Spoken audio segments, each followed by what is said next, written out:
Their IRAs, you know, you can choose typically from any old stock, bond, mutual fund, or annuity. Is that right? But that's what the typical center of the box looks like. But you can also buy real estate. You can buy notes. You can buy private placements, oil and gas, and a whole lot of other things. So the whole objective here today is to teach you that the box is bigger than you think, and bigger than maybe your advisor thinks. So what exactly is a self-directed IRA? Is there some special code section called the self-directed IRA code section? What do y'all think? Yes. No. There's no code section called self-directed IRAs because all IRAs are under the same code sections. That's either 408 or 408A for Roth IRAs. So you would think, well, why haven't I heard of buying real estate and whatnot in an IRA? It's real simple. Because Fidelity, Schwab, and all the standard brokerage houses, they don't handle real estate. Doesn't mean it's illegal to own real estate, for example, in your IRA. It just means that they don't make any money servicing real estate. So companies like Quest IRA step into the gap, and we provide you the vehicle to allow you to do the non-traditional investments in your IRA. So basically, you're in total control.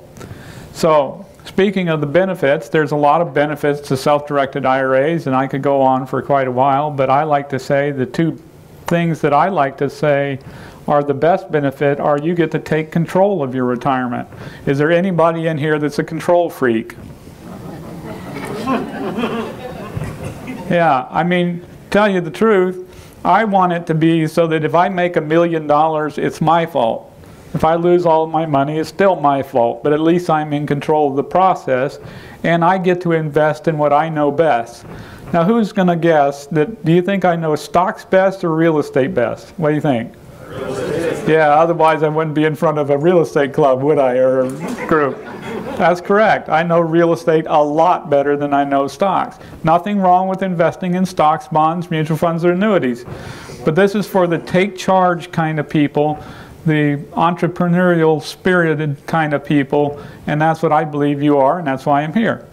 So what kind of plans can be self-directed? Always just giving you the basic idea here. Traditional IRAs. Now that's the kind that you're all familiar with. You put a little money in, you usually get a tax deduction, right? Everybody familiar with that? But the most important thing of a traditional IRA is this one right here. That's where rollovers of former employer plans go. So if you leave employment and you had a 401k or a thrift savings plan, you worked for the government, or a 403b, and you leave that plan or leave that job, you don't have to leave the money at your former employer. You can roll it out of there and into a self-directed, well, into a traditional IRA typically, and then use that to invest in real estate. You say, well, I don't have that, so why am I going to sit here and listen to you? It's real simple, because just because you don't have it, you need to keep your ears open, and if somebody's being, you know, leaving a job, the first question out of your mouth is going to be, oh, do you have a 401k? And we're going to talk about getting private money in another session, so I'm going to hold on that. But just keep that in the back of your mind. Even if you don't have a large amount of money or any money in an IRA, this information is still for you. Of course, you can do the Roth IRA. We're going to talk quite a bit about that. You can even have employer plans. You can have a self-directed SEP IRA, a simple IRA, which ironically is the most complicated form of IRA. And you can even have, if you have none of those pesky things called employees, you can even have a 401k for yourself. You don't have to have a corporation or anything. You just have to have self-employment income. You can even have a Roth 401k, which is a great, great feature. You can also self-direct the Coverdell. That makes me dizzy. You can self-direct the Coverdell Education Savings Account. Anybody ever done that? Anybody know what a self-direct Coverdell is? You know what the Coverdell is? If any of you have kids, grandkids, or anything like that, we're going to hopefully, if we don't run out of time, talk about Coverdells a bit more later. And health savings accounts. Does anybody here own a house and their health savings account? No? Well, I guess I'm here to teach you something, because guess what? I do own a house in my health savings account. Well, hopefully we'll get to talk about that. So as we go through this presentation, just keep in mind that all 7 different types of accounts can be self-directed. So we're talking about buying real estate or notes or any of that stuff. Just realize you can do that in a traditional Roth, SEP, simple 401k, individual 401k, covered education savings account, or a health savings account can all be self-directed and do all this neat stuff we're going to talk about. All right, so what can you invest in with a self-directed IRA? Well, what are you knowledgeable about? I think I know the answer to that, but what are you knowledgeable about?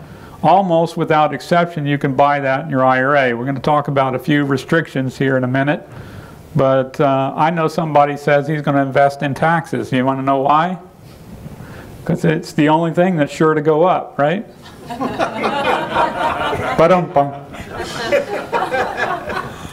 Okay, so it was a lousy. I thought the graphic was great, though. No, but you can invest in real estate, even debt financed real estate. We're going to talk about how you can do that. That's another session. We're going to invest in real estate secured notes. Why is that significant? Why do you think that's significant, that you can invest in real estate notes? Of course, you can loan your own money out to real estate notes, but Bill, why would we want to know all about private money lending? I'm not sure. You're not sure? Anybody else? What do you think? Why do we want to know about private money lending and how you can get self-directed IRAs to loan money secured by real estate? Wait, do you buy real estate? Anybody in here buy real estate? You have lots of money, millions and millions, right? You'd want to do it You never... a big Use market someone for it. else's IRA. Oh, so you can use someone else's IRA to fund your real estate deals. Again, that's the next talk, not this one, but just pay attention to that one. Notes that are secured by something other than real estate, or even unsecured notes if you're stupid. Oh, wait a minute, did I say that? I mean, it's your choice to make whatever investment you want. The government does not require you to secure that note by anything. Options, we're going to talk a little bit about options. Oil and gas interests. We've had some clients that have done really well in oil and gas. Limited liability companies, limited partnerships, private stock, and a whole lot more. So does that sound interesting to you, that you can buy all this stuff in your IRA? Did anybody know that?